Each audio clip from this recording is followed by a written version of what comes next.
Private Talk listeners, you know what time it is.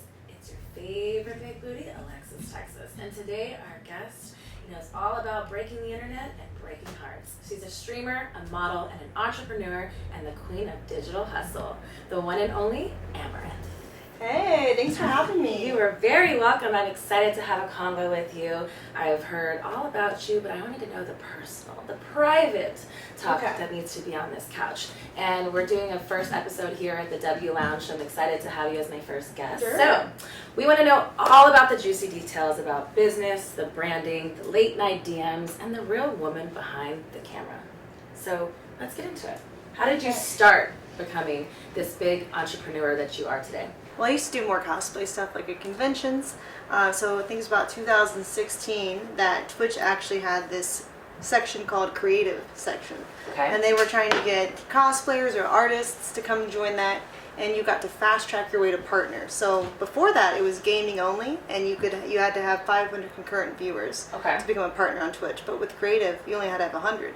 And since I already had Instagram and a Facebook following for cosplay, I was like, well, that seems pretty easy to do. And so I joined, and I think within like 6 months I was partnered on there, and then I've been streaming ever since. And that kind of stuff, is that something that you just always gravitated, that you like dressing up and you like had these certain characters that you wanted? Like, did someone kind of guide you into those kind of things, or is it something that you just off the bat just knew that you were into it and you're like, let's make a business of it? Because some people just do it for fun. Some people do it for a hobby, some people whatever, and I think like what I think is fascinating about you is how much in your lane that you just took control. Especially there's a lot of men in this industry where it's like having a woman kind of pioneer into those things is really fascinating. So I'd like you to give a little insight of how that kind of happened.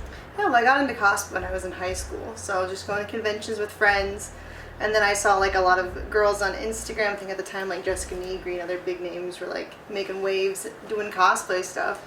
And I was like, well, might as well create my own Instagram and see where it goes from there. And so once I started streaming, I made costumes while I played games. So I'd been like a Tracer cosplay, and then I would play Overwatch in it. And that was kind of like my content at first. And then over time, they introduced like the IRL categories. And I kind of just went into a variety streamer instead of just creative. So you kind of broke the envelope with that. You kind of found loopholes of kind of being in your own niche. Like, were you kind of nervous maybe at first to test the waters and maybe think that you'd be banned? Because now, nowadays, there's certain things that you can do from these platforms that you get banned, and you have such hard work that you put behind from your viewers and stuff, where being wiped out could be really critical for someone. Yeah, it definitely got to be more of a concern, like the bigger that I got, because at first it's just fun, it's like a hobby, you're not really making that much money from it, but as it becomes your career, it definitely, you take a lot more serious and try to be more cautious for sure. So what were you doing before cosplay? You say like this obviously is something that you probably didn't know that it would become and blossom into this huge business and success that it's been. But what were you doing? Did you have like your regular jobs? Like, what was Amouranth before Amouranth became this big mega woman that you are? Well, I actually had my own business for character parties, so we'd do like you've always been in this Disney princesses, themed, like role playing type of situation. Yeah, exactly. So we do superheroes or princesses, and do like Make-A-Wish Foundation visits at the hospital. So a little bit of like a profit and then charity. Back, yeah. Mm-hmm. Is there a particular costume or something role that you like to play more than others, or that you've done more frequently? I think Ariel has been always my favorite. Is it just because of the hair? Well, I think it's the fin. I like to swim, and so it's fun because the kids are just like, oh my gosh, a mermaid, then you get paid, And I was able to cosplay that at conventions too for a while. So what would you give advice to some streamers out there now developing, their careers and stuff about building their empire?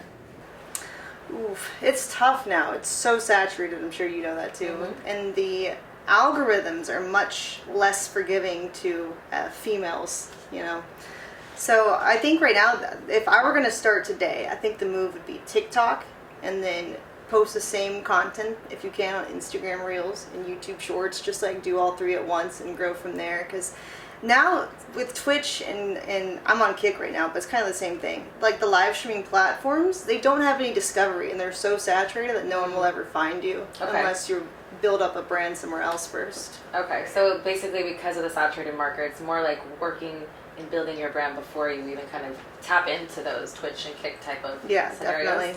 How did you kind of bust down the doors to like get where your growth of the community is? I think back when I started, 2016, Twitch wasn't nearly as saturated as it is now. So my method was just always being online. And if everyone else logs off, I'm your only option if you wanted a girl creator, because there wasn't as many as there is now. So that actually really helped me out, is the fact that it is a male-dominated space. Okay, so you kind of were just like, I'm here, I'm not going anywhere, and take me as it is. Turn me off, I'm still going to be here. Yeah. Exactly. How hard is that to kind of like dedicate your kind of like whole life to stream? Do you feel, at first in the beginning, did you feel kind of nervous that people would be receptive to what you're doing, or did you just kind of not care and was like, we're just going to figure it out? I didn't really care, because for the most part, I kind of did what I would do anyway if I wasn't streaming. So I'd be like making costumes or playing games or painting or whatever it was. So it's like, if I can do that with the camera on and someone's going to pay me to do it, sounds good to me. So like pushing boundaries, you like to do that? Yeah, I did like to do that, especially during the hot tub meta. I think that was a huge year of growth. So let's talk about that. That's kind of like what your biggest pushback was, and kind of like making you this big splash, no pun intended, of like how you made your mark on what was being the loophole of what we spoke of earlier, of how you could get away with displaying your assets of how good they are. Yes, exactly. So how did that whole like idea come about? How did you even figure out the loophole thing? And like, again, we talked about nervousness a little bit, about the pushback in the career part, but how did that whole like thing happen? Well, I think part of it was luck, because COVID, I think everyone kind of grew who was an influencer at the time. But I started doing pool streams outside, I think the year before COVID.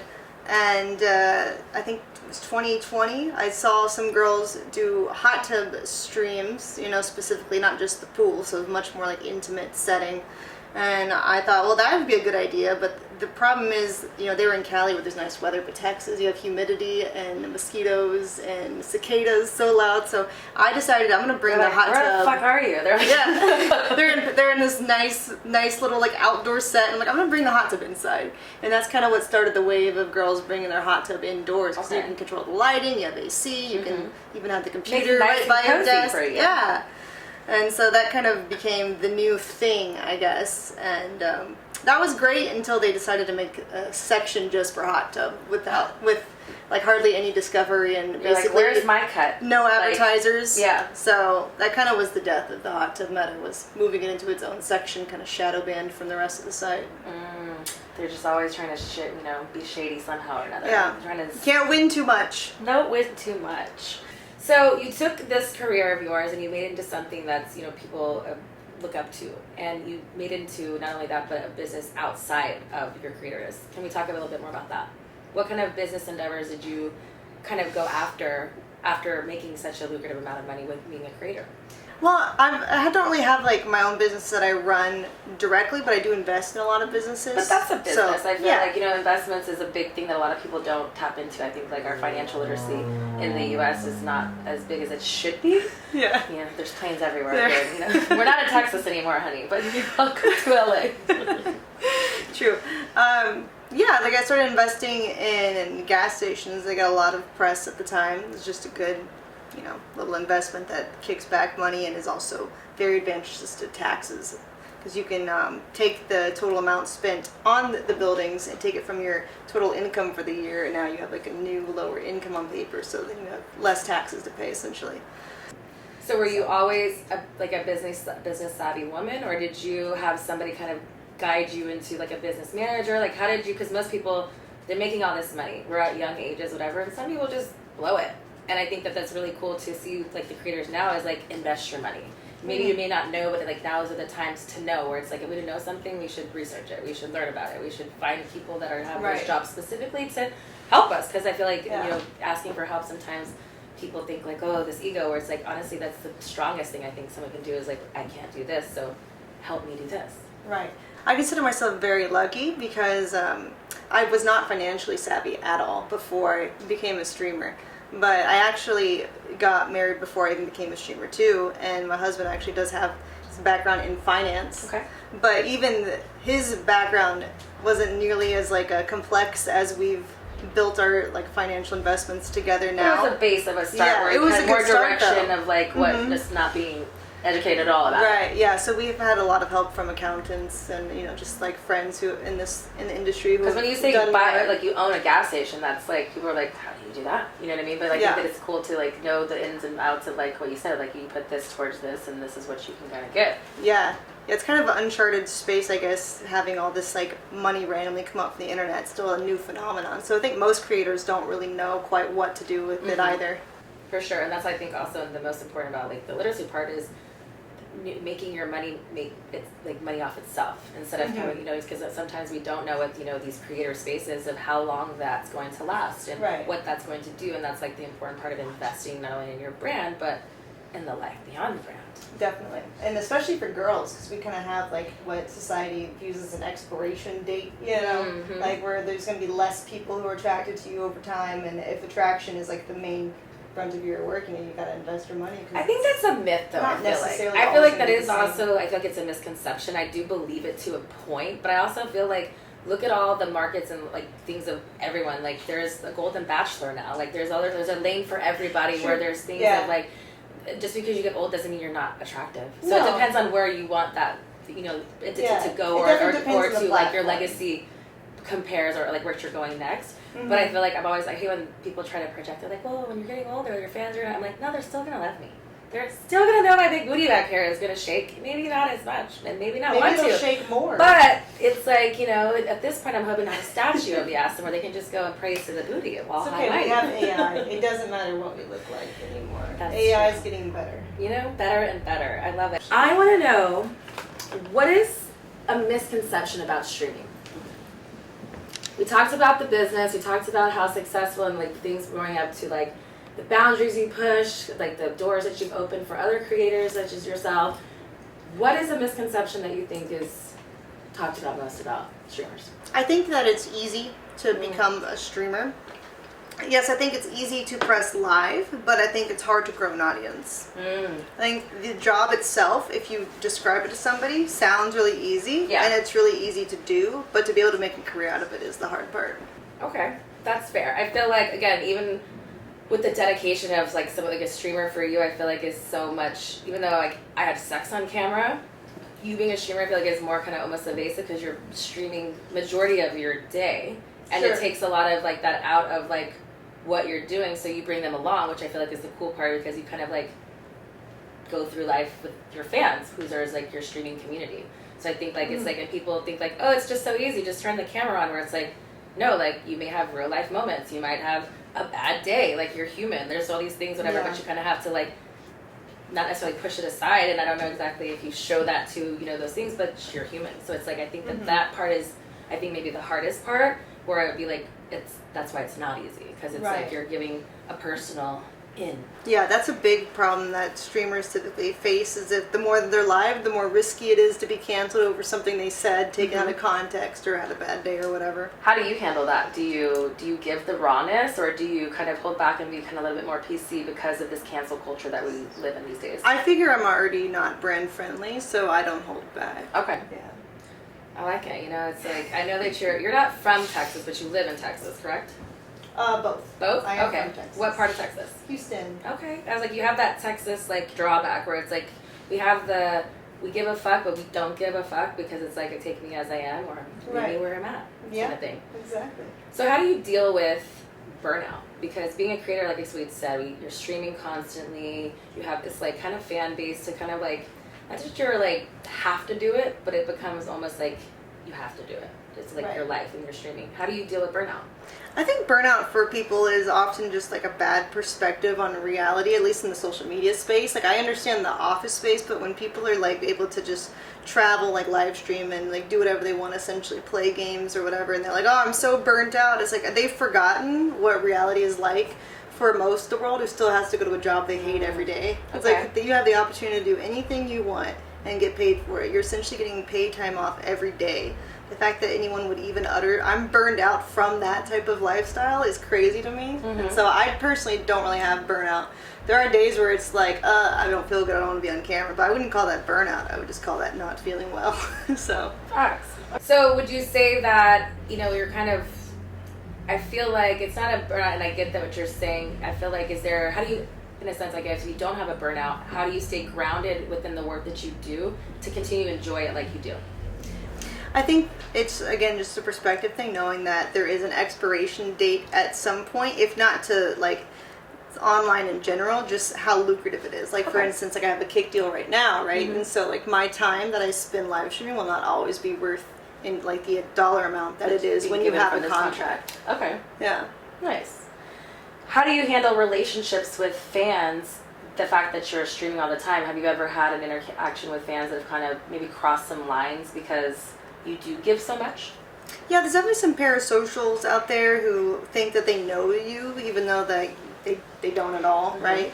I think some people forget that when they're watching a stream, the streamer can't see you. It's not like a Skype call or something.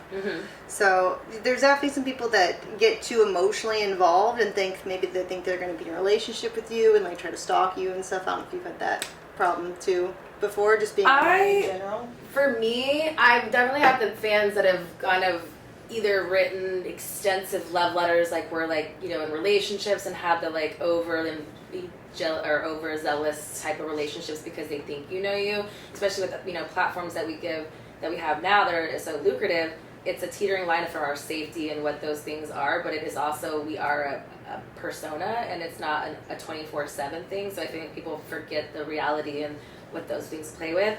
I think for myself, when I say, like, I've never had, I've been fortunate not to have like stalkers or people, but I've had friends in the industry that have. My mom always tells me I have a really great resting bitch face, so I feel like people are kind of intimidated by, they don't know if I'm gonna like cut them, if I'm gonna yell at them, if I'm gonna fucking, who knows what I'm gonna do.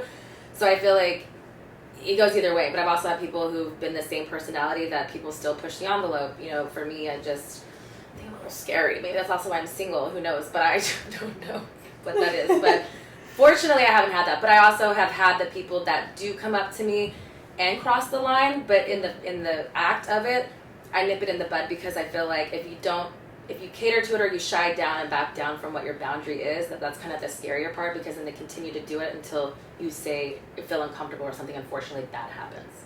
And that's kind of where it's like, no. And then the flip side is, if you do say it, then they're still going to get mad, and then it's like, what do you fucking do? So I always make sure that I have, you know, security and a good team around me that really knows like my boundaries and what I am willing to give my fans, because, you know, in my situation is, I've had sex on camera, so people think that means I'm going to just have sex with everyone, and that's not the case. Right. And, you know, and I don't even do that anymore either, but it's like, because at one point you've done something, they think like, oh, you're just going to do it all the time kind of thing. Yeah. When you have that fan base. So I think that, again, I'm big on communication. I'm big on like saying like what you want and what you don't want, really, like, right away. But it's like, sometimes you just don't know. You can do all the right things, and it still happens, unfortunately. So that's the scary part, where I'm sure with yourself, you're letting people see where you're streaming and all the time, you know, instead of like, it's in real time, instead of like with me, I post after I leave, you know, sometimes obviously I can do those things because of the safety aspect of it. So that's kind of like, how do you protect yourself in those ways? Yeah, when I'm at big like conventions where they're meeting fans and they know that I'm gonna be there, I'll have security. I also have a lot of security around my house, with guns, of course, at the house. So Texas I think don't play. No, you know, we don't. We're very lucky to have. You get shotguns. You got. We're gonna stay ready. You know, you have to. I think, you know, for me, it's like something. The gun thing is, people are very, you know, cliche, but in a safe manner. It's, you know, you protect yourself. Yeah, we have guard dogs as well, and we actually have police as our security guard at night too. Okay. So is that because you had an incident happen? Yeah. Can you talk about that, or? Yeah, well, the incident that I had happened to cause that one wasn't really necessarily a stalker thing, but still related, I guess. Online, people getting information, doxing and all that.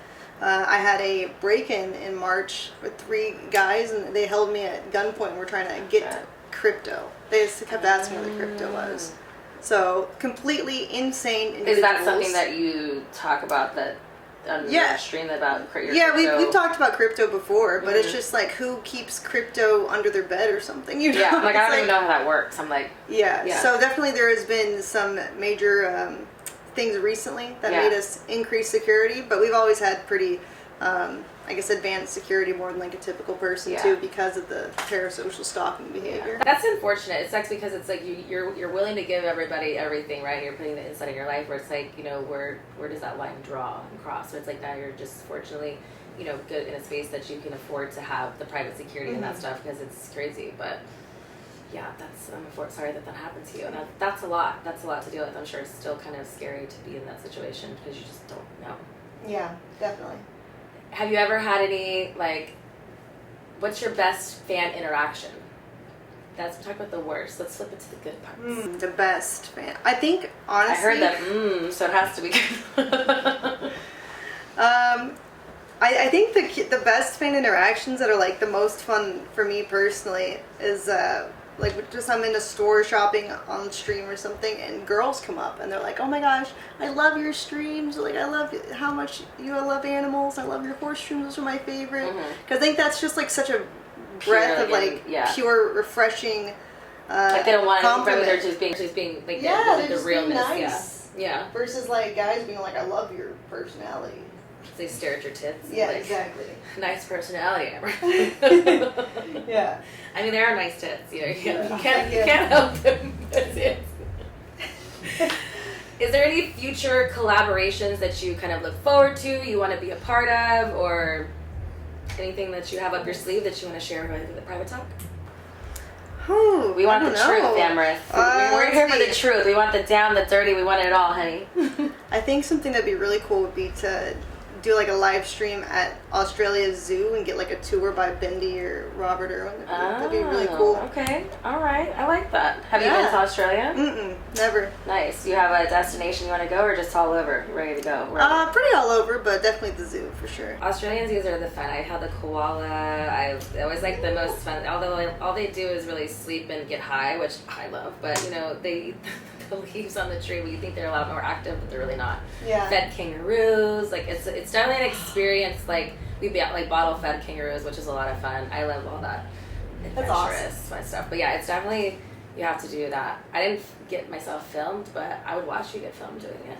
I would watch it because again, just live vlogging. Well, because it's like I enjoyed it. That I'd be like, oh, it's like one of those endearing moments that you can kind of feel through the screen that you're like kind of there with you. But yeah, those things. Maybe I'll go with you. You know, maybe I'll invite myself to Australia. Be cool. Wildest DM that you've had from a fan. And do you even look in your DMs like that? I do look at the DMs. Usually the bigger the dollar amount, the more likely it is I'm going to see it. So I think the craziest DM that I had was a custom request on a video. Okay. And they wanted to pay me like $7,000-$8,000 for a 30-second video of flicking them off and telling them to go fuck themselves. Oh, did you do that immediately? Yes, of course. Like, sign me up. Most girls do that for free, you see? That's true. So were you like, did you think it was real at the time he was asking you that? Or you were like, were you just kind of like along with it? No, they're usually pretty real, yeah, because when they pay, they pay. Well, yeah, but I mean, like when you first get something like that, because it's something like, who just said you're like 30 seconds? The very first time I got something like that. Does it say 30 minutes? Yeah, or does it say 30 seconds? Yeah, the very first time I got something like that, I didn't believe it. But at this point now, I know that they're pretty serious about it. It's not my first fuck you rodeo, you know? So what's the weirdest thing someone's asked you to do? Then you've actually done it. The weirdest thing. Then you've actually done it. I think the weirdest thing was they wanted me to piss on the camera. Did you break it though? You peed on it, didn't you? I put it in a Ziploc bag. Smart. Yeah. Smart. It's clear. Were you shy at first? Because you're kind of alone anyways, but you know you're doing it for someone. Like, do you get pee shy? No. I went through a pee fetish myself. I like peeing on people. You like peeing, like golden shower vibe? Kind of like, it was more of like, I talked about this the other day actually, it was more of like a Superman or Superwoman complex, because like after I did it, I felt like I was like fucking invincible. And it happened because when I was shooting in porn, afterwards you like obviously shower or whatever, and sometimes like it's a big bathroom, so your person that you worked with, you just fucked them, so you're gonna shower with them. Right. He was this big bald man, and he was like, I was talking about peeing, he's like, pee on me. I'm like, no, you're the line. He's like, no, pee on me.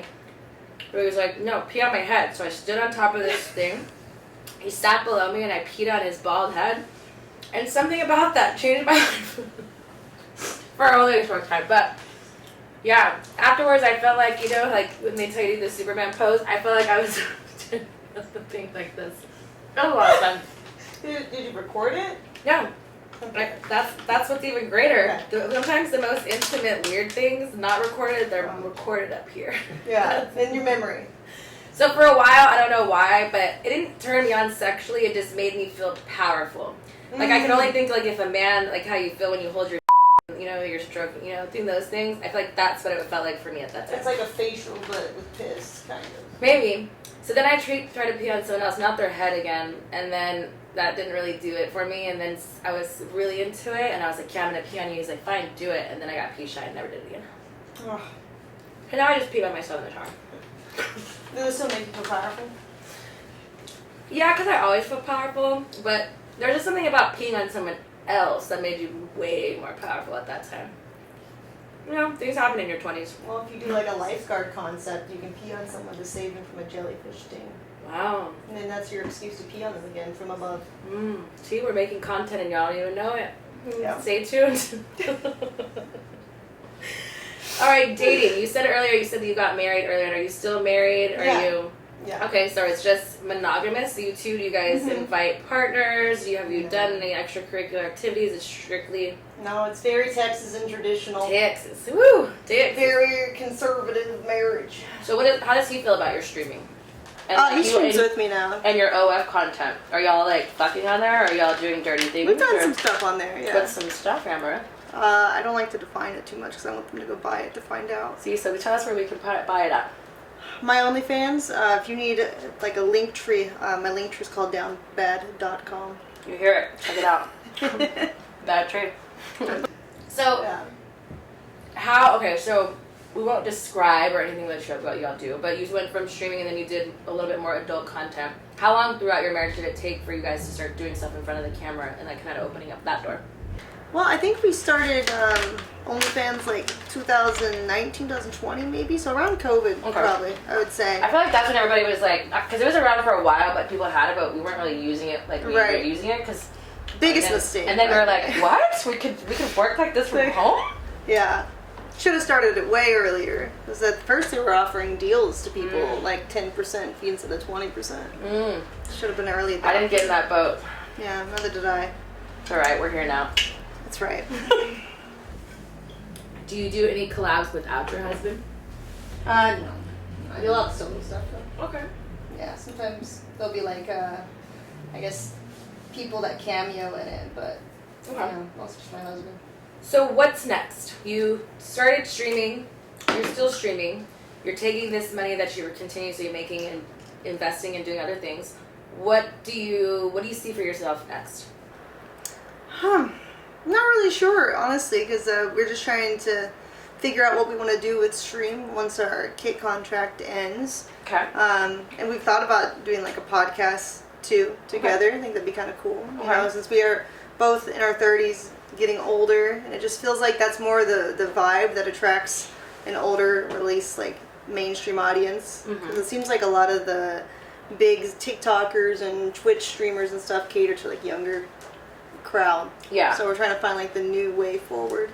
I like that. I feel like, again, like you've paved such a way where it's like you have a lot of knowledge and you also like you're very straightforward and you're obviously educated where you can talk and doing this whole business kind of not by yourself but with a partner that was very lucrative to you and your career and the growth of all those things that you should not necessarily give back but give back in helping those people kind of connect the dots as well and kind of seeing the other side of you. Because for myself, I feel like the industry, I was in the business for 17 years and performing was one part of Alexis Texas, but there's so much more to me. And with my show, with the podcast, Private Talk was the first way for me to show my vulnerability and what my voice sounded like without having somebody else speak for me or the thought of what people think they know of me, where it's like, this is who I am and this has been my like baby project and like getting to meet people, and every person I meet on the couch kind of puts another part of myself out there too that I wouldn't normally have because it's genuine conversation.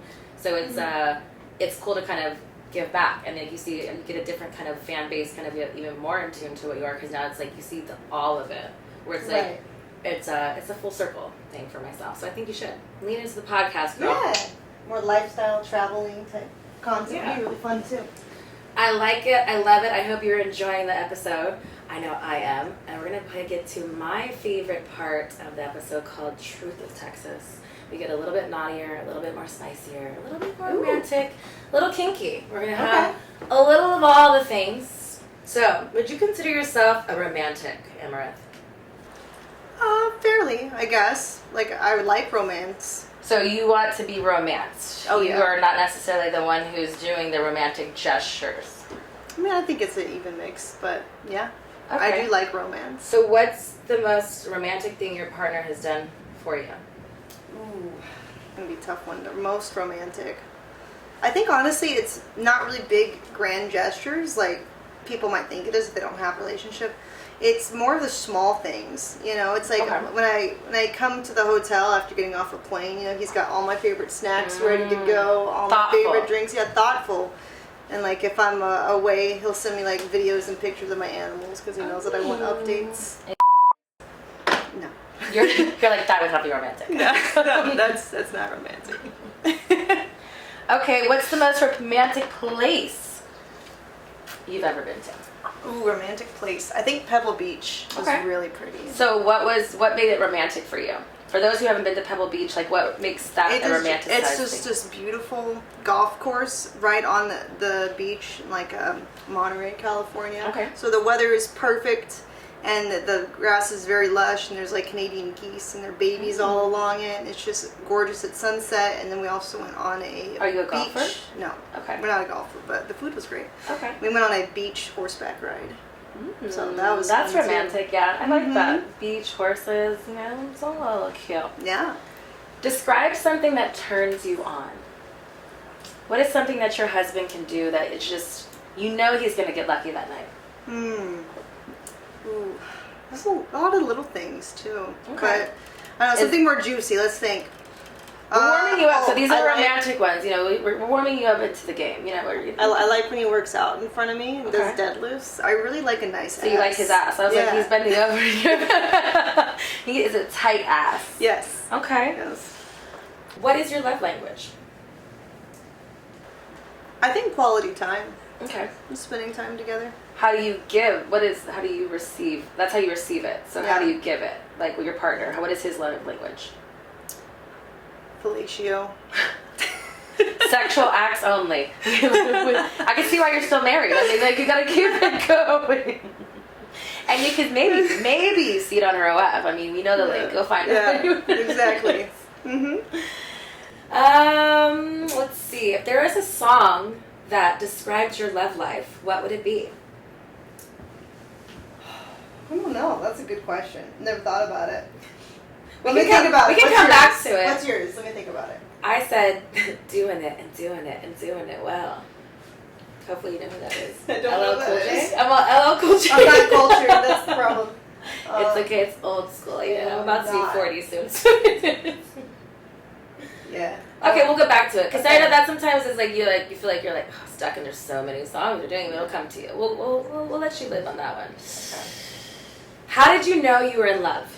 How did you know that your husband was the one that you were going to go all in and get married? I think, ironically, when there was a point, I guess 6 months into our relationship, we were considering breaking up, and both of us were just like so sad and could not stand the thought of it. Why were you considering breaking up? Because I wanted like a lot of animals, and he wasn't sure if he wanted that lifestyle. He had always imagined himself like in a condo, you know, in the city, and I wanted a farm and a ranch with like too many animals, more than anyone should really have. Well, looks like you won, honey. Come on, looks like you won. Good girl. He drove away. We were all sad. Then he just came back. He's like, I can't. Nice. We love that. We love here at Private Talk. Lingerie or just naked? I know you like to stream and you like to be. What do you like to do? I just like being naked. Just naked. Just take you as you are. Yeah. Morning, afternoon, or night? I think morning is probably the best time to do it because no one's necessarily tired yet. Okay. You know, at night I feel like sometimes if you push it to nighttime, it just is like push it to the limit.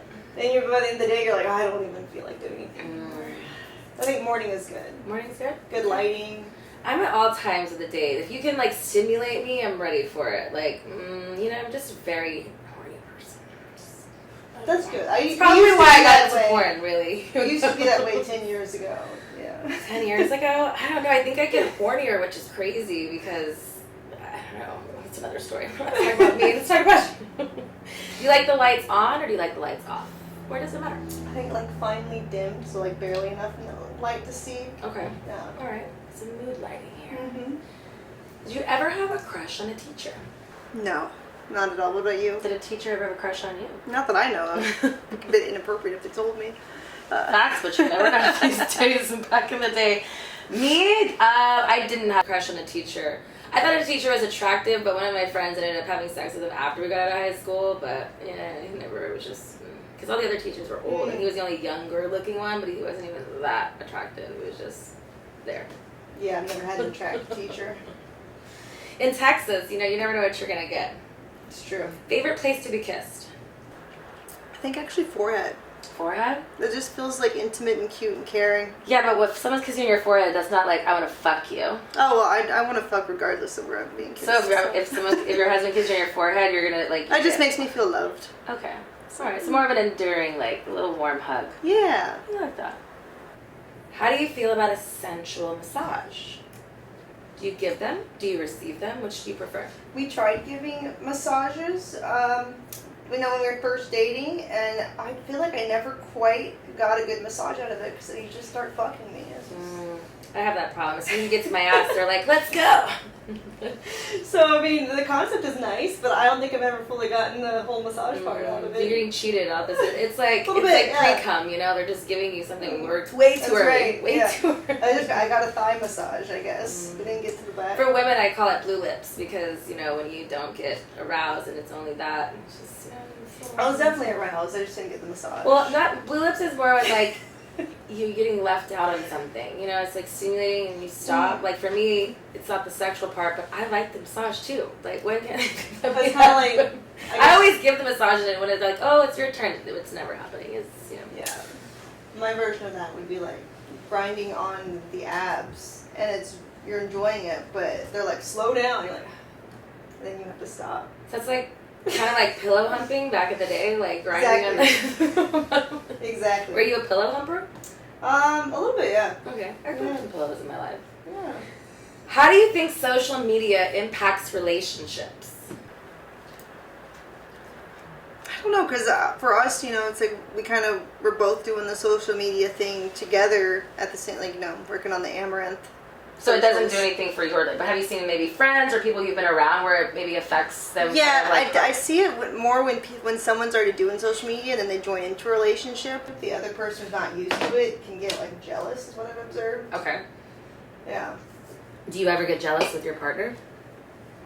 I used to a little bit, not super bad, but what does that mean? Super bad means you're covering something when up, Amouranth. When you're mad jealous, when you're upset almost at the attention that they're getting. Would it be from a comment or impersonal things? Like in-person things? I think a bit of both. Like when I was 20, we used to do cosplay conventions together, and he was super ripped and was cosplaying these anime boys, and girls would want to linger too much and touch him while they're trying to take a picture with him, kind of thing. And I'm just were you no. Don't touch? I was no touch. No. It's okay. Yeah. Off limits. That's enough. All right, move along. All right, kinky questions. Are you ready for it? We're gonna get a little bit more kinky. Toys in the bedroom. Not really. Not really needed, actually. Okay. Do you have a sex bucket list? I've never thought about it. Is there anything that you want to maybe try that you haven't? Okay. Yes, I think in the wilderness, on on a cliff or a hillside would be really pretty, camping or something. If you're doing a little hike, that would be cool under the stars. Okay. I like Fucking that. there. Are you a big hiker like that? We like to, but we don't have any hills in Houston. So we gotta have to go to get Austin. out. I was like, yeah. But yeah, we like the glamping for sure. That's always fun. Have you ever attended a kink? No, I don't think so. What's that like? There's a lot of going on in there. People are having sex. People are fucking. People are just conversating. Is that an different? Different. Well, I've only been to one sex party, and there was different rooms with different things going on, and you could either participate, watch, and do things, whatever. It was all kind of things going on. So you can sit in the cup chair? It wasn't a chair, but you could stand around and see if you wanted to watch, you could watch. All right. And it was very. I was a guest not knowing where I was going at the time. When I first early got into the industry, and I was like, I had to be like 21 or 22, and you had to take a shuttle to a bus or to a house to this to that, and then you go into this whole realm of sexual escapades, and yeah, you'd be surprised who you see there.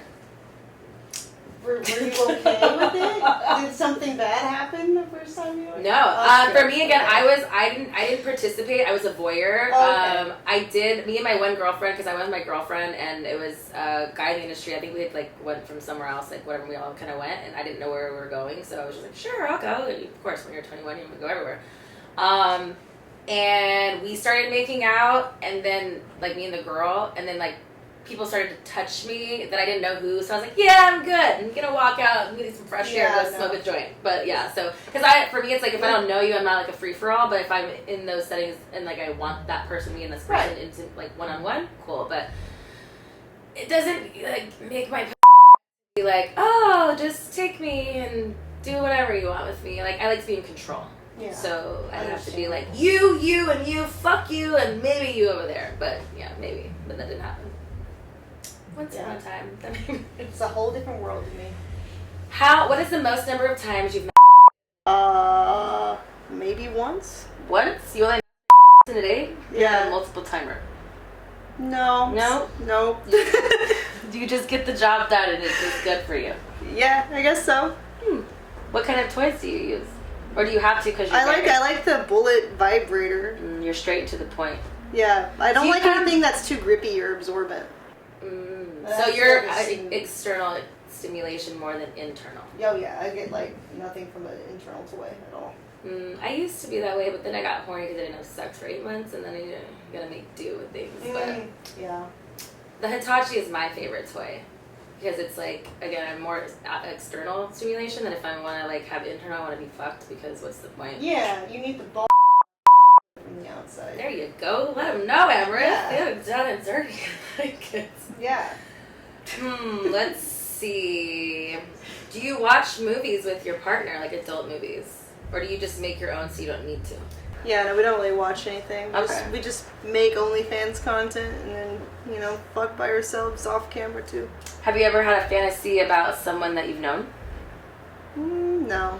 Okay, would you tell us? I probably would because it sounds better for marketing if I'm more horny than I am. Rough or sensual sex? I don't know if you've ever had like rough, like what it counts as rough, like pile driving and shit, or like what is? Pile driving is like who even does that position? I don't know. That's like the worst position ever. I see that in porn. I'm like, that's not natural. I'm gonna lay off the couch and let you do what? Yeah, I don't know what rough is. That just like fast paced or? I mean, rough to everybody's different. I mean, you could be fucking locked up and chained. You can have your hair pulled. You can be spanked. No. You could be fucking prodded with some electric shit. You can have you can have all kinds of things. You can have clothespins on your. That's a lot. So, that sounds like a lot. I guess sensual then. Sensual for me. So you're making love. Yeah, exactly. So you're not. I don't have a torture fetish now. I don't either. I like to be spanked while I'm being fucked, but that's like, I'm not a big, like, crazy person either. I like baby taps, Like, I need a little pain, but don't leave a mark. I'm always like, people need that to see that without your hands on it, so thank you. Yeah. Are you the dominant one in your lovemaking, or are you the submissive in your lovemaking? I would say it goes back and forth. Okay. Yeah, I like a nice cowgirl, reverse cowgirl, like being on top and in control. Okay. But sometimes you get tired, I'm not like. Girl, I know. I have a big ass. I gotta be cowgirl and reverse cowgirl. It's a lot of work and it's heavy, especially on leg day. Yeah. It's not a fun task to do. I think an even mix is good. Okay. Let's see. Spit or swallow? As you're drinking your CBD. I try to be a good sport, but, I just have a very strong gag reflex. Okay. It's not even, like, necessarily the taste. It's just so it's not his diet. It's just the fact that it's just, like, the texture of anything that's similar to oysters. I don't like, I don't, like, swallow my own mucus, when I'm sick. Like, anything like that, I'm just like. So it's not going in your mouth, it's going on you. I'll still go in my mouth. Like, I'll still try sometimes. But I'll be gagging. Probably. But you're gonna throw it or spit it out. Yeah, probably. Do you run to the bathroom immediately like? No, I keep a trash can nearby in case I can't handle it. Girls, Yeah. you're a thinker. You're ahead of the game. I do ask for pineapple juice though, too. Like, or a lot of water. Like, the runnier, the easier it is. When it's thick, it gets stuck. Does he eat a lot of salty things? It just depends. I don't know. It's a variety of diet. You just gotta give him pineapples all the time. Yeah.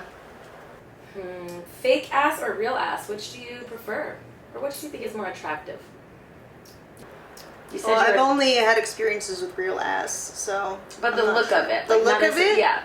I think real. Yeah. A lot of times, what I've noticed, like the fake ass, like the dip between the butt and the hamstrings just look a little crazy. It's like having boobs on your legs. Yeah.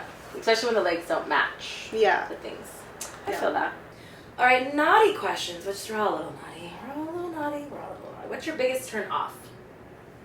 What's something that immediately gives you the ick that you're just like, ugh, nothing. I think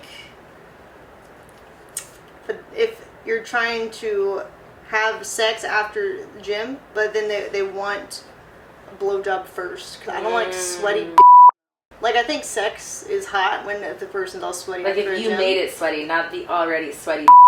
Yeah, it's fine to fuck, but not to suck. Okay. I don't like heard it. No sweaty no balls. Sucking, just fucking not a after gym. not a great turn on. Does size matter? Only one. I don't know. I'm happy with 7 inches. Ever in your life, one. Yeah. What does that feel like? Do you have any like I'm aspiration? Not to feel like that, but like, do you think about other or like just not like or like whatever? You're just so satisfied with this 7 inch. You don't need to think about any other. Because for me, I guess sex is more about like with the person, not necessarily. So emotionally, like very emotional. Like I think they call it demisexual. I call it normal. Okay. Yeah. Tomato. I'll call it healthy relationship. How long have you guys been together? 10 years. Nice. I love that. I love healthy relationships. I don't think there's enough of them. Again, I think it's the communication. What I love about like something in your situation is where you chose to be yourself as a creator and do a little bit more every year if it was what you chose because of yourself and that's what you want to do, or you all figured these things out together.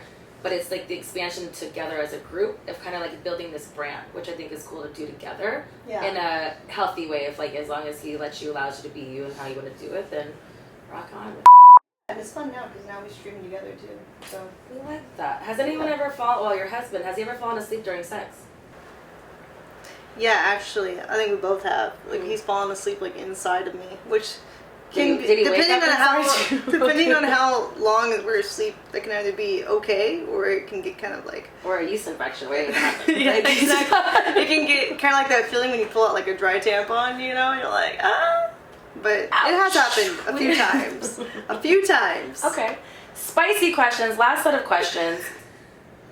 Who's your celebrity hall pass? You've only had one dick. We know you don't want any other dick. But if you had, hypothetically speaking, who's your celebrity hall pass? Probably Henry Cavill. Who is Henry Cavill? Superman. Oh, okay. What about your husband's? Does he have a hall pass already lined up in the queue? I don't think he would admit it, but probably... Like, if you could go back in time, probably Megan Fox in the like, original like Transformers. Okay. Not so much now. She looks different now. Okay. I like that. Yeah. Craziest place you guys have ever had sex? I think a car on like in the parking garage, but not that crazy. It's pretty normal. Are y'all part of the Mile High Club? I guess you could count that. We didn't get to finish because turbulence, but there was an attempt. Okay. Yeah. But only sucking or fucking? It was fucking. Nice. Good job. Yeah. What is your favorite thing about sex? I think just feeling like you're connected, honestly. Like, I'm like a very emotionally based person. Like, I'm not like super horny on my own. Okay. You know? So, I think just feeling like you're in sync, literally. Like that. Last question. Have you ever used food during intimacy? Yeah, we've tried eating like sushi off my body. Did you ever grapefruit him? No, I haven't done that. You know what that is, right? Yeah, where you like use it as to help you with you cut it out and do the whole thing. I have a flashlight that's better than that, but you know. Yeah, I have a flashlight too. But see, maybe you should do it. Fruit, yeah. flashlight. Prefers the actual. Sometimes we have a sick day, you know? So I'm always Like, here, this is. I always say, like, I don't talk back, I don't have a headache. I'm always ready to go. Here you go. You're welcome. Flashlight, you know, go find my ass, too. All right, well, that's Truth with Texas. I think you passed with flying colors. Woo! Is there anything you would like to ask Miss Texas? What's the weirdest place you've ever flown? On an airplane with Southwest Airline. Okay, so we're about the same there. Did you get the But finish? he did. I didn't. Okay. But Well, that at was least someone did. He did, but yeah, I did it. That was difficult. It was also at night, so that helped. We were like a side mish situation. Yeah. Side spoon, not mish. Side spoon. It's a precarious situation because one person has to enter and then like wait a few minutes and the other person has to come when no one's looking. That, because that's what helped, because it was nighttime, so we had a blanket over us. Yeah. But my ass is also really fat, so to get between those cheeks to go really do things, you know, the seats were kind of moving. I was like, oh my god. Oh, you did I'd in rather the be- seat. I'd I was in rather the be- bathroom. No, I was in the seat. Oh, that's even I was in the seat. kinkier. Yep. Alexis Texas. I don't know if that was the beginning Was it of like my an empty plane? No. Oh, okay. But we knew that people, like, so it was, because back, when I first started, we were going back and forth. I guess they still do it. Bang Bros is in Miami. So there was other performers that were behind us, but not in front of us. But we were, like, yeah, so there was, like the row behind us was people we kind of knew, and then we were in a row. And so, yeah, that's kind of how. You had like a barrier of non-snitches. Kind of, yeah. I That's mean, nice. they didn't snitch me out that time. That was the only time I ever attempted, because I was like, I'm not trying to go to jail, and I'm trying to ride a plane. So it was like a plane orgy? Anyone else fuck or just No, you? just me. Oh. Just me. Got it in. Next time, plane orgy. I think maybe private. I don't think I'm a Yeah, commercial private, person. private. Like with those kinds of escapades, especially nowadays. Like, Yeah. I'm not trying to risk it. It's Yeah. not really worth it. I'll take my sexual escapades like behind closed doors so that everyone can purchase it on OnlyFans.com. If it's private, you can film it too and monetize it. That's what I'm saying. Like that way I could do, because I'm not worried about trying to like somebody like hey, there's a lot of action in seat 21. There's a lot of rocking going over there. I don't know what's happening, but you should go just find out. Thank you so much for being a part of Private Talk, and until we meet again. Thanks for having me. It was really fun. Thank you.